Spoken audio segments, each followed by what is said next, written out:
ان 4 حدیثوں میں سے ایک حدیث یہ ہے، من حسن اسلام المرء ترکہ ما لا یعنی ہے، آدمی کے اسلام کا حسن یہ ہے کہ وہ ہر بے مقصد کام کو چھوڑ دے۔ تو یہ اسلام کا مزاج ہے۔ قدم اٹھانے سے قبل مومن سوچتا ہے اس کا فائدہ کیا ہوگا۔ اب 3.5 میل کی دوڑ ہے اور وہاں حاجی اور معتمر دوڑ رہا ہے، دل میں خیال پیدا ہوتا ہے کہ یہ مقصد کیا ہے۔ حضرت ہاجرہ تو دوڑ رہی تھی، پانی کے لیے دوڑ رہی تھی، بیٹے کو پانی چاہیے تھا تو بیٹا تڑپ رہا تھا۔ حاجی کی تو بغل میں پانی کی بوتل ہوتی ہے، وہ پانی کے لیے تو نہیں دوڑ رہا ہوتا۔ امیر بھی دوڑ رہے ہیں، غریب بھی دوڑ رہے ہیں، بچے بھی دوڑ رہے ہیں، بوڑھے بھی دوڑ رہے ہیں، بعض ساری فیملیاں گئی ہوتی، چھوٹے چھوٹے بچے بھی دوڑ لگا رہے ہوتے ہیں۔ کیا وہ منظر ہوتا ہے، بادشاہ بھی دوڑ رہے ہیں، کج کلا بھی دوڑ رہے ہیں، غریب بھی دوڑ رہے ہیں، امیر بھی دوڑ رہے ہیں، اور ان راہوں پہ نبی بھی دوڑے ہیں، ولی بھی دوڑے ہیں، غوث اور کتب اور ابدال بھی دوڑے ہیں، خود امام الانبیاء بھی دوڑے ہیں۔ یا اللہ، یہ دوڑنا بھی کوئی عبادت ہے؟ یہ دوڑ ہی لگی ہے، سروں کا سمندر نظر آ رہا ہے، کوئی ادھر جا رہا ہے، کوئی ادھر آ رہا ہے، پانی کی بوتلیں بغل میں رکھی ہوئی ہیں، پانی بھی نہیں چاہیے، بیٹے بھی ساتھ ہیں، یہ کیوں دوڑ رہے ہیں؟ اللہ نے کہا کہ میری بندی نراہوں پہ دوڑی تھی۔ یہ پروٹوکول ہے، یہ اعزاز ہے، یہ تکریم ہے۔ ذرا منظر تصور میں لائے نا، جب سیدہ ہاجرہ کو حضرت ابراہیم نے چھوڑا، اللہ کا حکم تھا، رات کو چھوڑا، صبح رخصت ہونے لگے، حضرت ہاجرہ آگے بڑھی، تمسکت بعضیالہ، دامن کو تھام لیا، کہا میرے شوہر نامدار، اس وادی بے آب و گیا میں چھوڑ کے کہاں جا رہے ہیں ہمیں؟ ایسی وہ وادی جہاں انسان تو کیا حشرات الارض بھی نہیں پائے جاتے تھے، وہاں انسانی اور حیوانی زندگی کیا، وہاں نباتات بھی نہیں تھے۔ مورخ اسلام حفیظ جلندری اس وادی کا نقشہ کھینچتا ہے، وہ کہتا ہے وہ وادی جس میں وحشت بھی قدم رکھتی تھی ڈر ڈر کے، جہاں پھرتے تھے آوارہ تھپیڑے بادے سر سر کے، جہاں پہ گھاس اگتی ہے، جہاں نہ پھول کھلتے ہیں، مگر یہ سرزمین ہے آسماں بھی جھک کے ملتے ہیں۔ وہ بے آب و گیا وادی،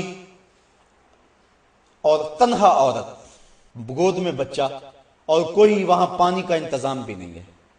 تو دامن پکڑا اپنے شوہر کا، کہا اس تنہائی میں چھوڑ کے کہاں جا رہے ہیں؟ حضرت ابراہیم نے کوئی جواب نہیں دیا، پھر قدم اٹھایا، پھر دامن پکڑ لیا، کہا کیوں چھوڑ کے جا رہے ہو؟ پھر کوئی جواب نہ دیا۔ جب تیسرا قدم اٹھایا تو حضرت ہاجرہ نے خود کہا کیا ہمارے رب کا یہ حکم ہے؟ کالا نعم، کہا ہاں، کہا پھر خیر سے جائیے، اگر اس کا حکم ہے اللہ کی قسم وہ ہمیں ضائع نہیں ہونے دے گا۔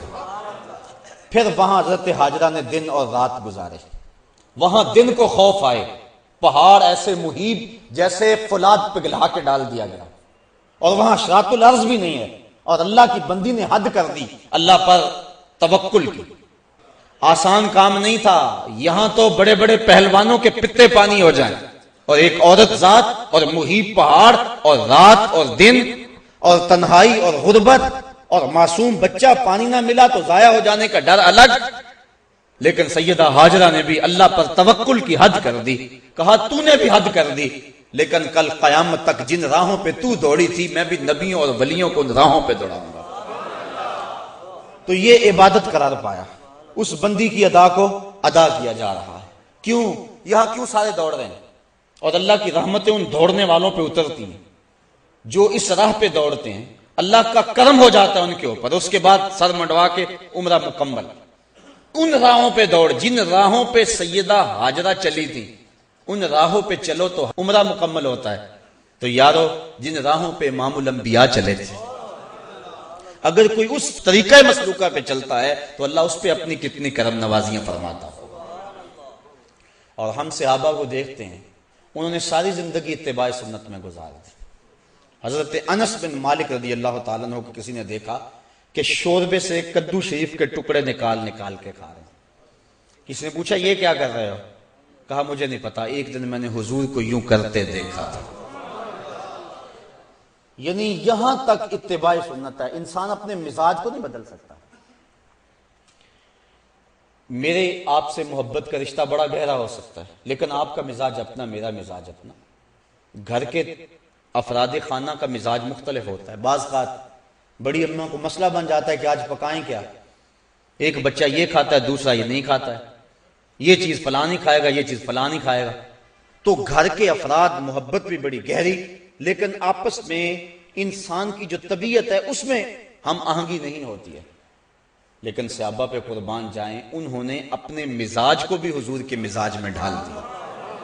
کہا میں اس لیے کدو کھا رہا ہوں کہ یہ حضور کو پسند تھا. اللہ اکبر. اور حضرت امام مالک نے فتویٰ دیا، فرمایا جو کہتا نا مجھے کدو شریف پسند نہیں ہے اسے کوڑے مارے جائیں، اس لیے کہ اس کو تو میرے آقا نے پسند کیا ہوا ہے. اللہ اکبر. تو یہ ہے حضور کی سنت کے اتباع کا جذبہ. حالانکہ یہ کدو شریف کو اختیار کرنا یہ سنن زوائد میں سے. اگر کوئی شخص اس کی طبیعت نہیں بھی راغب، یہ نہ کہے کہ میں نہیں پسند کرتا، یہ نہ کہے. امام مالک کہتے ہیں اس کو کوڑے مارے جائیں. لیکن اگر فرض کرو کوئی نہیں کھاتا، کئی قسم کے کھانے پڑے ہوئے اس کے سامنے، کدو شریف بھی موجود ہے، وہ نہیں کھاتا، نفی بھی نہیں کرتا، نہیں بھی کھاتا، شریعت اس پہ کوئی قدغن نہیں لگاتی. کیوں؟ اس لیے کہ یہ سنن خدا سے نہیں ہے، یہ سنن زوائد سے ہے. لیکن صحابہ نے سنن زوائد کا بھی التزام رکھا، تو سنن خدا کا عالم کیا ہوگا؟ اور آج جس معاشرے میں ہم جی رہے ہیں، یہاں سنت کی تو پرواہ نہیں کی جاتی. سنت کیا، فرضوں کی پرواہ نہیں کی جاتی.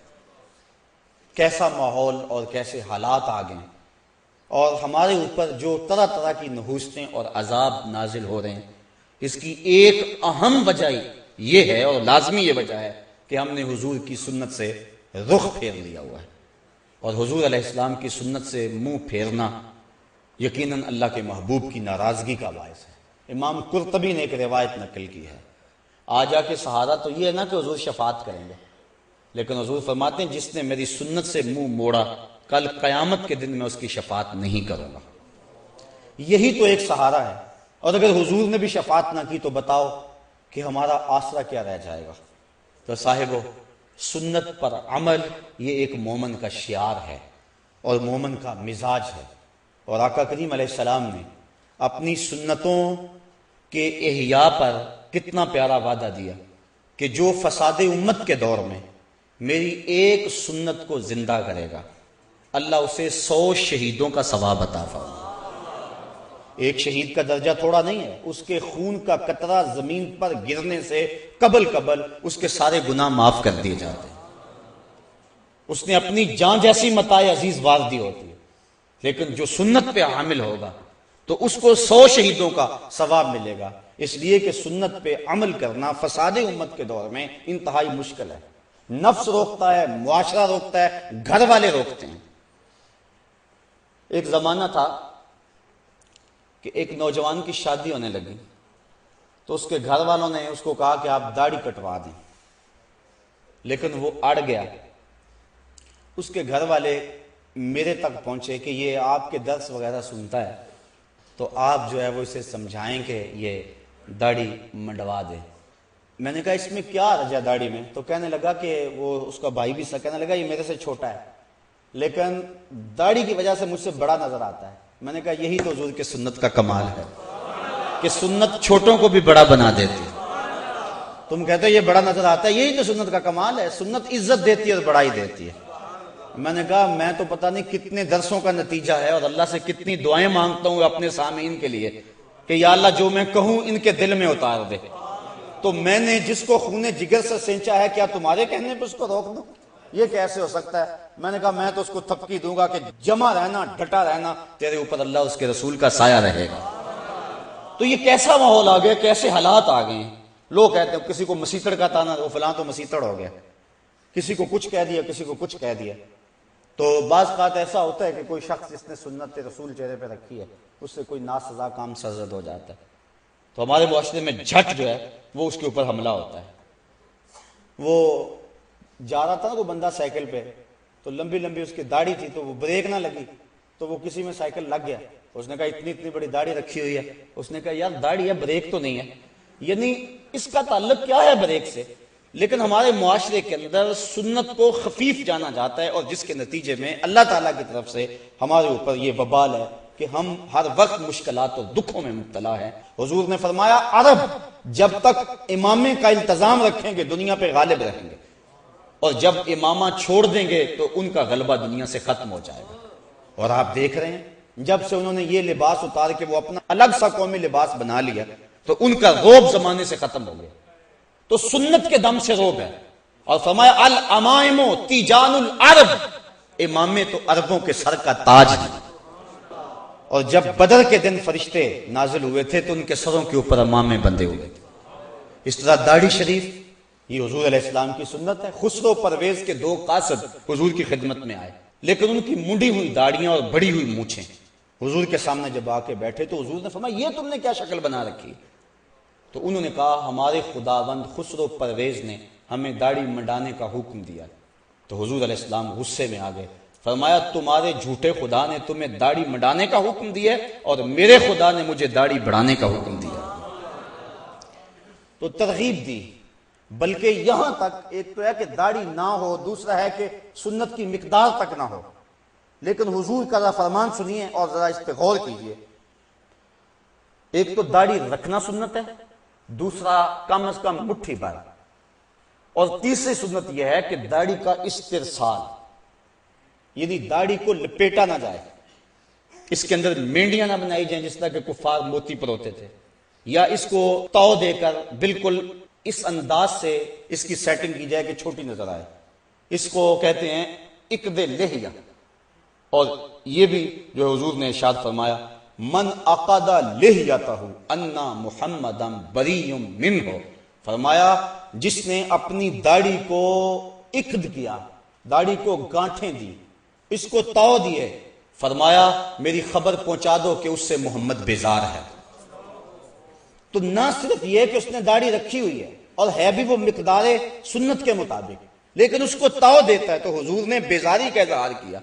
اور جو حضور کی سنت کو ہی قطع کرتا ہے اور زبان سے وہ دعویٰ کرے کہ میں عاشق رسول ہوں، تو یہ کس طرح اس کے دعوے کو قبول کیا جائے گا؟ مرزا قتیل دہلی کا بہت بڑا شاعر تھا، اور فارسی اس دور میں قومی زبان تھی، بعد میں ریختی آئی، پھر اردو. ایران کا کوئی شخص تھا جس نے مرزا قتیل کے اشعار پڑھے تو بڑا خوش ہوا، دل میں ارماں جاگا کہ میں اس کی زیارت کر کے آؤں کہ وہ بڑا صوفی مزاج کوئی بزرگ ہے، کیونکہ شعروں کے اندر جو مضامین تھے وہ صوفیانہ تھے. وہ سفر کر کے جب پہنچا، گھر کے دروازے کو دستک دی، انہوں نے کہا کہ مرزا صاحب حمام پہ گئے ہیں. تو وہ پیچھے حمام پہ چلا گیا، تو وہ حجام کے سامنے بیٹھ کے اپنی داڑھی کٹوا رہا تھا، منڈوا رہا تھا. اس کے ذہن میں کوئی اور نقشہ تھا، کوئی اور تصور تھا. جب اس نے اس حال میں دیکھا تو کہنے لگا مرزا یہ کیا کر رہے ہو، داڑھی تراش رہے؟